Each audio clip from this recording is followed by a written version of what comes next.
Quiero presentarles a Mauricio Olivera, que es economista de la Universidad de los Andes, con maestría en filosofía y con estudios de doctorado en economía de la Universidad George Washington. Su vida profesional se ha desarrollado entre la investigación, el sector público, la academia y la consultoría. Por ejemplo, en FEDesarrollo, en el Banco Interamericano de Desarrollo, en el Departamento Nacional de Planeación y algunos otros entidades en la lista. Esta noche, el señor viceministro el señor viceministro de Empleo y Pensiones del Ministerio de Trabajo nos acompaña con una presentación sobre los beneficios económicos periódicos. Gracias. Muy bien, buenas noches a todos y muchas gracias por esta invitación. A la universidad también gracias por esta invitación. Lo que yo voy a hacer en esta presentación es centrarme básicamente en una de las posibles soluciones que está implementando la administración del presidente Juan Manuel Santos frente a los problemas de protección en la vejez. Insisto, es solo una de ellas, considero que es una de las más importantes, pero inclusive no creo que los temas de protección deban ir solo a pensiones y salud. Protección debería ser mucho más integral. Y lo que les voy a presentar es beneficios económicos periódicos. Empezando por el diagnóstico, ya les daré la definición. Creo que el diagnóstico ya está más que dado. La cobertura es bajísima. El único punto adicional que a mí me gustaría dar sobre el sistema, que me gustaría resaltar sobre el sistema general de pensiones que tiene Colombia, es, además de la baja cobertura, la concentración en los deciles más altos. Solo una pequeña proporción de la población, y esta pequeña proporción de la población resulta siendo la que más ingresos tiene, es la que está cubierta. Como ustedes pueden ver acá, del total de pensionados, la mayoría están entre las personas más ricas del país, deciles 8, 9 y 10. Entonces, por un lado está la baja cobertura, por otro lado está además la concentración y ahí está el mensaje. Cerca del 90% de los pensionados pertenecen al 30% más rico de la población. Ese es un dato adicional. Y entre los que están, no las personas que están pensionadas ahora, sino las personas que están ahorrando para su vejez, es el siguiente gráfico. Ya, acá no me muestra. Fíjense que solo el decil quinto de ingreso acá, el eje horizontal lo que muestra es de quien tiene menor ingreso a quien tiene mayor ingreso, y se divide en 10 por deciles. Fíjense que lo que muestra esto es que solo del decil 5 para arriba están haciendo algún ahorro para su vejez. Es decir, no es solo un problema de baja cobertura, sino adicionalmente es un problema de mala distribución. Esto ya lo vimos, creo que lo va a pasar. Les doy unos datos adicionales. Cogemos el año junio de 2012. De 21 millones de población económicamente activa, tenemos 21 millones de personas en este momento trabajando. Hay 16 millones de personas que en algún momento han ahorrado algo en el sistema general de pensiones. 16 millones de personas. Pero en este momento, cotizantes activos, los que están cotizando ahora son solo 6. O sea, de 21 millones de personas activas, hay algunos desempleados obviamente, solo 6 están ahorrando para su vejez. Es decir, ese es el dato que todos que vimos. Yo alcancé a ver un poco la presentación de Oscar, la presentación de Olga Lucía. El 30% de las personas está ahorrando, el 30% de las personas que contarían eventualmente con ingresos para ahorrar para su vejez lo están haciendo. Y si ven la barra roja, solo hay 1.7 millones de pensionados en el país. Esa también es una cifra del 30%. De todas las personas que deberían tener una pensión en este momento en el país, solo el 30% tiene una pensión. Sigo. Acá está, además, retomo la última gráfica que presentó la doctora Olga Lucía. Visto de otra manera, el 85% de las personas que no cotizan en el sistema pensional no están haciendo nada para ahorrar en su vejez. Esa es la columna que tienen a su derecha. El 85% no está haciendo nada para ahorrar para su vejez. El problema de cobertura es inmenso, Eso se suma al problema de desigualdad, de inequidad. Solo algunos pocos, los que más recursos tuvieron, tienen una pensión. Son dos problemas que se unen. La pregunta es, ¿qué es lo que está pasando? Mucha gente dice, son bajos ingresos. Otras personas dicen, no, el problema no son bajos ingresos. Claro, digamos, Colombia es uno de los países más desiguales del mundo. En el sentido, muchas personas tienen pocos ingresos. La pregunta que habría sobre pocos ingresos o sobre escasos recursos es si se cuenta con los ingresos suficientes para tener una capacidad de ahorro para la vejez. Otras personas dicen, no, el diagnóstico puede darse a través inclusive de las decisiones de las Cortes, porque las Cortes en Colombia decidieron que hay una garantía de pensión mínima que está atada al salario mínimo. De esos 21 millones de personas que les mostraba que es la población económicamente activa, 9 millones ganan por debajo del salario mínimo. Tenemos 9 millones de personas cuyos ingresos son bajos que no alcanzarían a ahorrar para cumplir los requisitos para una pensión que esté atada al salario mínimo, o que sea el salario mínimo más bien.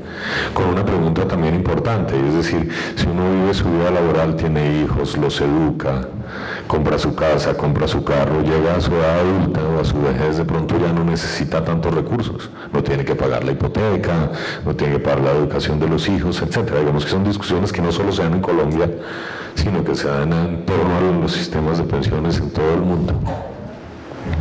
Esa podría ser la otra razón. Una tercera razón, y creo que esa también es bien importante, es que uno cuando tiene 20 años, acá veo varias personas adultas, pero también veo varios jóvenes, hombres y mujeres. Uno a los 20 años dice, no, yo para qué voy a ahorrar para mi vejez. Pues está muy lejos. Y además hay un sistema general de pensiones que se va a robar la plata, entonces yo para qué ahorro allá. ¿Sí o no? Y hay estudios muy interesantes que se han hecho. Hay una tesis, por ejemplo, de la Universidad de los Andes que hace lo siguiente, es economía experimental. Los jóvenes, le preguntan a los jóvenes, ¿usted cuánto estaría dispuesto a ahorrar de su ingreso para la vejez?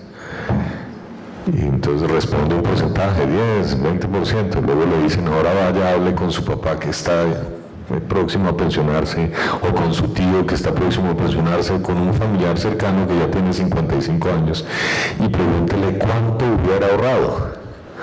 Y la respuesta pues es muchísimo mayor a la persona que está en 55 años. Si me hubiera dado cuenta a los 20 que tenía que ahorrar más para llegar a mi vejez, lo hubiera hecho, pero pues como es en retrospectiva ya es un poco tarde. Frente a esto, digamos, dentro de todas las políticas del gobierno hay una que consideramos bien importante, cuyo objetivo es básicamente atacar la cobertura, la baja cobertura. Y la baja cobertura que, como ustedes vieron, se concentra en la población de escasos recursos. Esto se llama beneficios económicos periódicos. Beneficios económicos periódicos, lo que busca este sistema es, por un lado, la universalización del programa de protección social al adulto mayor para las personas SISBEN 1 y 2, es decir, para las personas de escasos recursos. El programa de protección social al adulto mayor existe ya desde hace varios años, 2003 creo que es exactamente la fecha en que fue creado, y este programa le entrega a los adultos mayores que no ahorraron nada para su vejez un subsidio que, digamos, de todas maneras, si eso lo acepto, lo oigo en muchos foros, no es muy alto. En promedio son 62.500 pesos para una persona que no ahorró nada para su vejez. En este momento, creo que el dato está más, no está más adelante. En este momento están cubiertos 840.000 adultos mayores con este subsidio, de alrededor de 2.4 millones de adultos mayores que deberían estar cubiertos. Es decir, solo un tercio está cubierto. El objetivo de este programa es universalizarlo entre el 2012 y el 2018. En el 2018 lo que esperamos, y ya es una decisión tomada por el gobierno, por eso les estoy mostrando la presentación de un documento COMPES, un documento de política económica.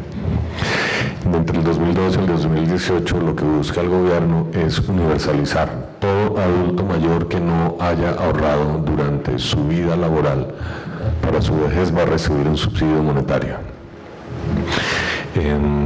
Este es bien importante, digamos, es una base muy baja, pero esto es la base del pilar solidario.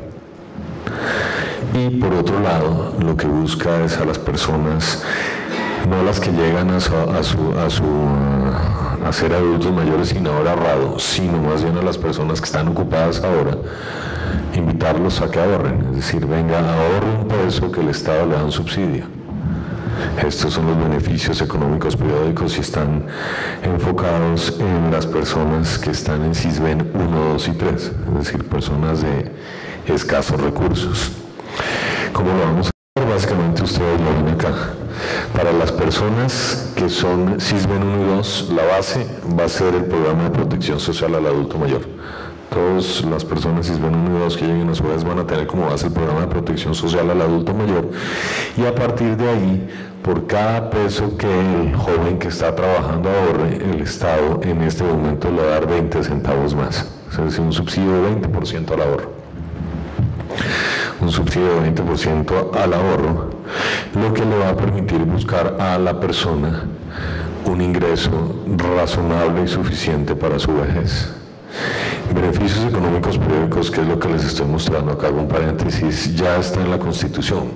Esto fue creado por el gobierno del presidente Uribe en el acto legislativo 01 del 2005. Está en la Constitución, está en la ley financiera, está la reglamentación, y cuando llegó este gobierno y llegamos nosotros al ministerio, nuestra labor es diseñar un documento de política económica y social, documento COMPES, que es el que les estoy presentando acá y que ya fue aprobado por el COMPES y obviamente por el presidente, y un decreto. Lo que estamos haciendo es reglamentando los beneficios económicos periódicos. Como les digo, lo que busca es enfocarse en las personas de escasos recursos y a través de un incentivo buscar atacar la baja cobertura a través de un incentivo al ahorro, buscar incentivar a los jóvenes para que ahorren también, que piensen en su vejez a través de un incentivo al ahorro, y buscar que al final de la vida laboral, tanto aquellos que ahorraron como aquellos que no ahorraron nada, o por sus condiciones o por cualquier causa, de todas maneras tengan un subsidio para su vejez, es decir, protección en la vejez. Este tema del programa de protección social donde el adulto mayor ha sido muy debatido. Existe un complementario, o más bien un programa sustituto, que es el programa de alimentos. Este programa de alimentos se llama el programa Juan Luis Londoño de la Cuesta, lo administraba el Instituto Colombiano de Bienestar Familiar, pero ahora se va a volver un subsidio monetario. Y hay muchas discusiones alrededor si debería ser alimentos, si debería ser monetario, si en realidad los adultos mayores tienen la capacidad para decidir sobre sus recursos, o no los coge el sobrino. Digamos, esos son los tipos de discusiones que hay, obviamente técnicamente sustentadas. Yo estoy acá esquematizando un poco, pero el programa de alimentos se va a monetizar todo, es decir, todo adulto mayor entre hoy y el 2018 se va a universalizar, va a recibir un subsidio si no ahorró nada. Si ahorra algo además de este subsidio, y es SISBEN 1 y 2, además de este subsidio, por cada peso 20 centavos. Y si es SISBEN 3, básicamente lo que va a recibir es por cada esfuerzo de ahorro un subsidio adicional. Ahí está el mensaje más importante: por cada 100 pesos ahorrados recibe un subsidio de 20 pesos adicionales, buscando incentivar el ahorro y buscando que tengan un ingreso digno al final de su vida laboral, cuando se llegue a la adultez. ¿Qué son entonces? Son un mecanismo individual, independiente, autónomo y voluntario de protección para la vejez. Esto es bien importante, es diferente a una pensión, completamente diferente a una pensión, porque existe una garantía de pensión mínima. Esto es un mecanismo alternativo a una pensión para todos aquellos que eventualmente no alcancen a cumplir los requisitos para una pensión. Creo que faltó ahí la palabra más importante, y es un mecanismo individual, independiente, autónomo, voluntario y flexible. Es muy importante la palabra flexible. ¿Por qué? Porque ustedes saben que el sistema general de pensiones tiene unos requisitos bastante estrictos para cumplir con una pensión. Si ustedes están en el régimen de prima media, tienen que tener 1.300 semanas cotizadas, es decir, 25 años de cotización continua. Si uno piensa, qué sé yo, hace 50 años, cuando yo hablo con mis papás, por ejemplo, la idea era entrar a una empresa y trabajar ahí toda la vida en esa empresa y jubilarse al final. Pero ahora el mercado laboral es mucho más volátil. Los jóvenes entran a un trabajo, salen, entran a otro, vuelven a salir. Es decir, es mucho más volátil. Hay periodos en que son desempleados, hay periodos en que tienen un ingreso alto, hay periodos en que son informales también. Entonces lo que tenemos acá es un mecanismo de ahorro flexible. Es decir, ahorre lo que pueda, cuando pueda. Y esto es bien importante, por ejemplo, Olga Lucía nos hablaba del sector rural. Los cafeteros, para poner solo un ejemplo, los cafeteros tienen 2 cosechas al año. Es decir, en 2 momentos en todo el año reciben un ingreso.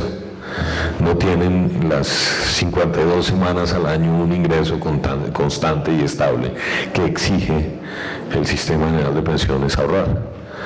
Entonces este mecanismo es flexible.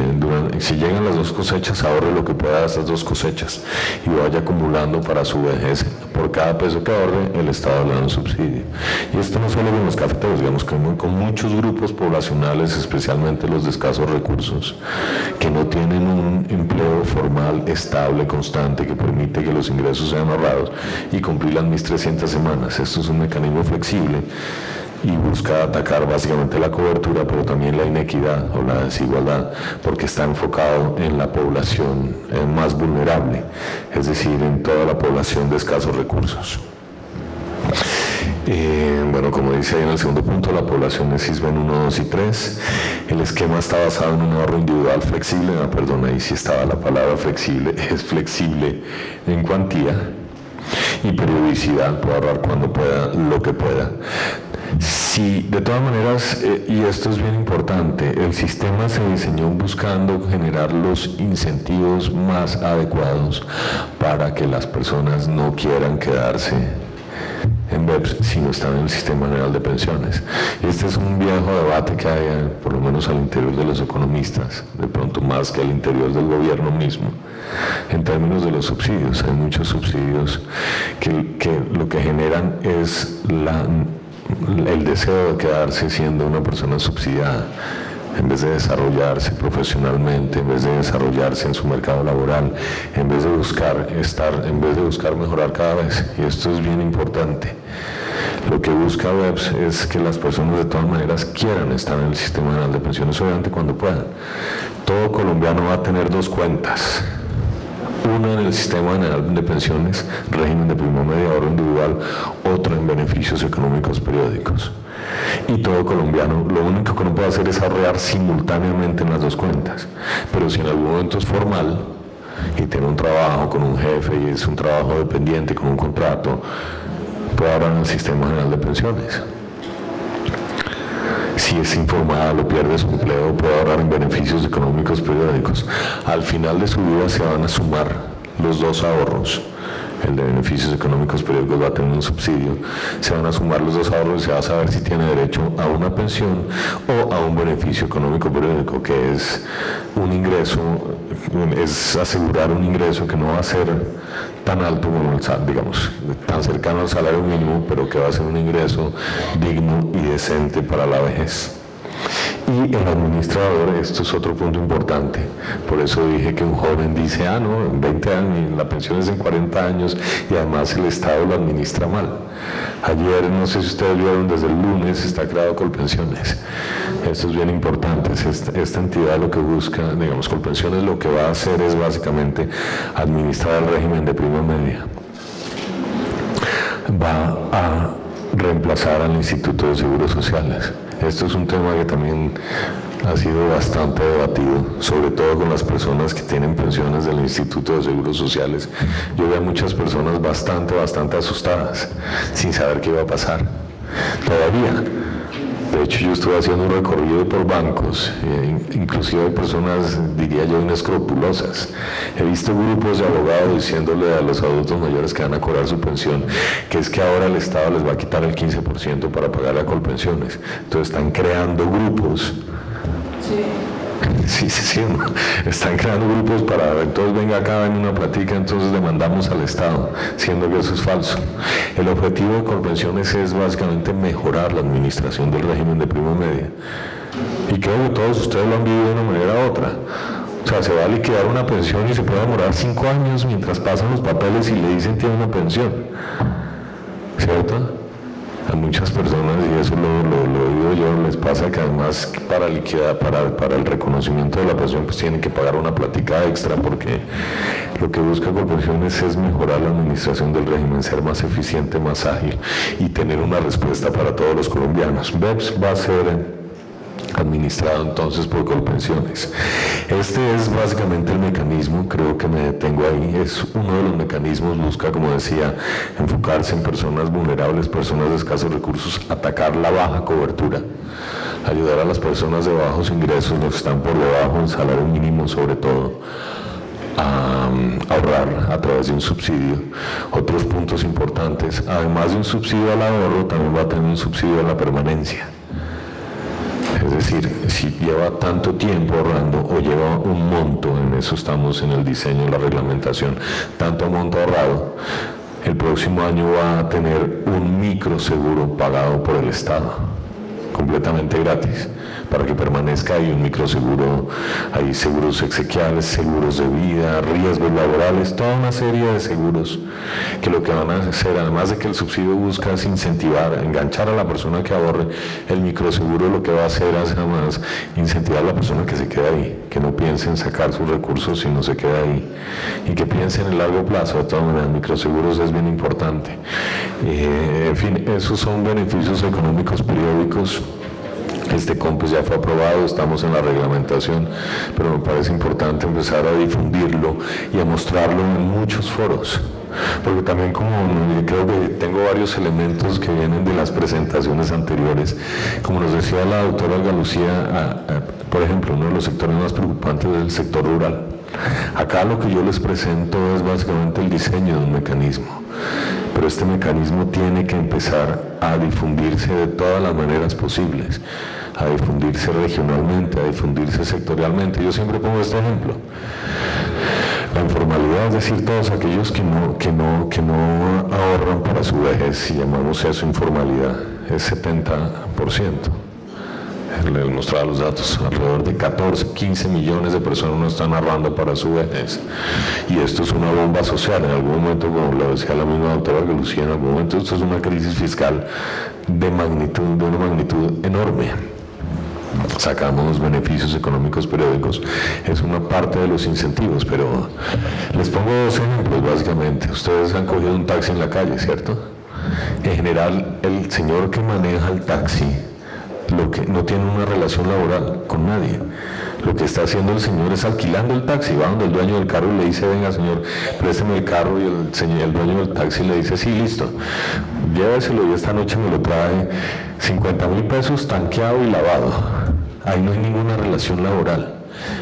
Eso por un lado. Entonces buscar formalizar a un conductor de taxi es una política específica que es muy diferente, por ejemplo, a los obreros de construcción. Los grandes constructores tienen contratistas, arquitectos, ingenieros, contratistas, y estos contratistas son quienes contratan a los obreros en la construcción. Los contratan por 2, 3 meses para hacer un edificio, para empañetar tal pared o para hacer tales actividades. Fíjense que también es un empleo que dura poco tiempo, 2, 3 meses, que generalmente no genera la seguridad social adecuada, pero fíjense que la problemática del conductor de taxi es muy diferente a la del obrero de construcción, y es muy diferente a la del campesino de hortalizas, o muy diferente a al recolector de café que está en 2 cosechas al año. Entonces, digamos, acá lo que tenemos es un mecanismo alternativo para la vejez, pero es necesario empezar a difundirlo y a buscar con cada uno de los subsectores, con cada uno de los gremios, con cada una de las regiones, la mejor manera de implementarlo. Y por eso agradezco esta invitación, por eso agradezco que me hayan permitido presentar. Yo sé que había otras más preguntas, y además ahora sigue un panel, desafortunadamente tengo que salir, pero me agradezco mucho haberme invitado y haber tenido la oportunidad de presentar este mecanismo.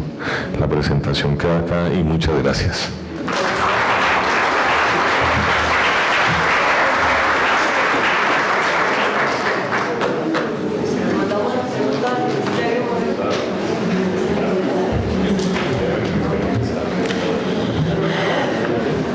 Señor viceministro, le agradecemos su presentación.